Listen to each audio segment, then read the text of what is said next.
विकसित भारत ची हल्ली चर्चा चालू आहे।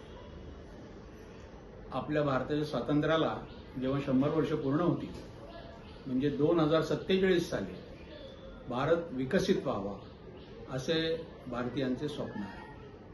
विकसित भारत म्हणजे काय?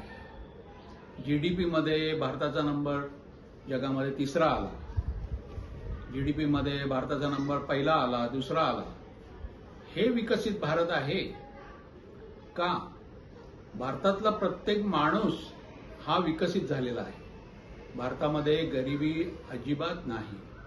प्रत्येक माणूस हा साक्षर आहे, त्याला 8-10 वर्ष शिक्षण मिळालेलं आहे प्रत्येक मुलाला, आणि कौशल्य विकसित झालेली आहे, त्याला रोजगार आहे, त्याला आरोग्य चांगलं आहे। तर अशा लोकांच्या मधनं जो भारत तयार होईल तो विकसित भारत। आणि नुसतं पैशाच्या पाठीमागे जीडीपी जरी वाढलं तरी सुद्धा जीडीपी सगळ्या लोकांना किती मिळतंय हे महत्वाचं आहे। श्रीमंत लोक श्रीमंत होत जातील आणि गरीब लोक गरीबच राहतील, हे काही विकसित भारताचं लक्षण नाहीये।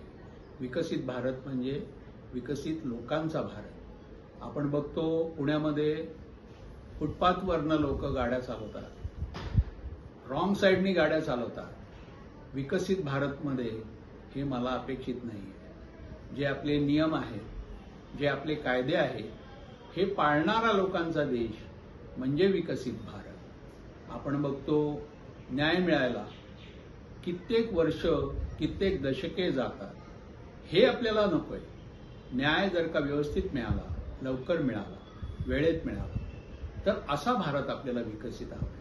स्त्रियांची आपण परिस्थिती बघतो भारतामध्ये, तर स्त्रियांची परिस्थिती जेव्हा सुधारेल तेव्हा आपला भारत विकसित झाला असं म्हणता येईल। अशा प्रकारे भारतातले लोक विकसित तर भारत विकसित असं मला वाटतं।